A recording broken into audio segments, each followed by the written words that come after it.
క్రీస్తునందున్న ప్రియులకు ప్రేమతో వందనాలు తెలియజేయుచున్నాను. జూన్ నెల 15వ తేదీ 2025. ఈ రోజు దేవుడు మనకు చేస్తున్న వాగ్దానం ఏమిటనగా, కీర్తనల గ్రంథము 75వ కీర్తన 7వ చరణం.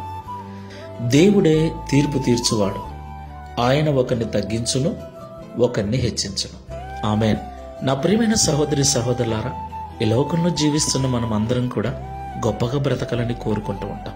అనేక రకాల ప్రయత్నాలు చేస్తూ ప్రయాసపడుతూ ఉంటాం. నా ప్రియులారా, ఒక విషయం గుర్తుపెట్టుకోండి, దేవుని సహాయం లేకుండా, దేవుని కృప లేకుండా మనం ఉన్నత స్థితికి వెళ్ళలేం.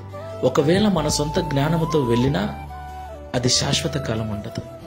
స్థిరమైన ఉన్నతమైన స్థితి దేవుని ద్వారానే జరుగుతుంది. ఎందుకంటే ఆయనే మనల్ని కలగజేసినవాడు, ఆయనకు తెలుసు సమస్తము. ఆయనే ఒకరిని తగ్గించువాడు, ఒకరిని హెచ్చించువాడు.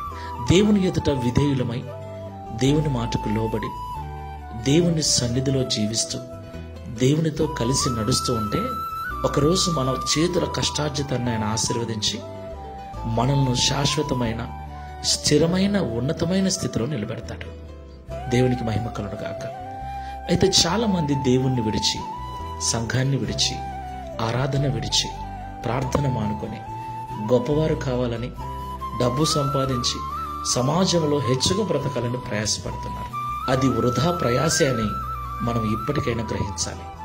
దేవుణ్ణి విడిచి, ప్రభు అంటున్నాడు కదా, నాకు దూరముగా ఉండి మీరు ఏమీ చేయలేరు. మనం ఏమీ సాధించలేం. అలా అనిపిస్తుంది అంతే, కానీ చివరికి అపజయాల పాలవుతాం. కాబట్టి దేవునిలో ఉందాం, దేవుని దృష్టికి తగ్గించుకుందాం, దేవుని ద్వారా హెచ్చించబడదాం. ప్రార్థన చేసుకుందాం. కృపా సత్య సంపూర్ణమైన తండ్రి, పరిశుద్ధుడైన ప్రభువా, మీకు స్తోత్రాలు చెల్లిస్తున్నాం. వారి వారి క్రియలకు తగినట్లుగా తీర్పు తీర్చువాడవు నీవే. ఎందుకంటే మమ్మల్ని కలగజేసిన సృష్టికర్తవు నీవే తండ్రి.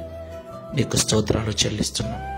మేము తగ్గింపు జీవితము కలిగి నీకు లోబడి జీవించినట్లయితే మమ్మల్ని మీరు హెచ్చిస్తారని మాతో మాట్లాడారు.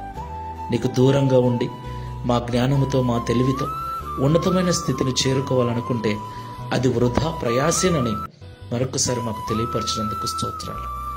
ఈ ప్రార్థనలో ఏకీభవిస్తున్న మేమందరమును, మా యొక్క కుటుంబాలలో ఉన్న అందరూ, మా సంఘములో ఉన్న ప్రతి విశ్వాసి కూడా నీలో ఉంటూ, నీతో నడుస్తూ, నీ దృష్టికి తగ్గింపు జీవితము కలిగి, నీ ద్వారా నిజమైన హెచ్చింపు జీవితాన్ని పొందుకున్నట్లుగా సహాయం చేయమని, అట్టి తగ్గింపు జీవితాలను మాకందరికీ అనుగ్రహించి ఈ దిన వాగ్దానం మా అందరి జీవితంలో నెరవేర్చుమని యేసు నామములో ప్రార్థిస్తున్నాము తండ్రి.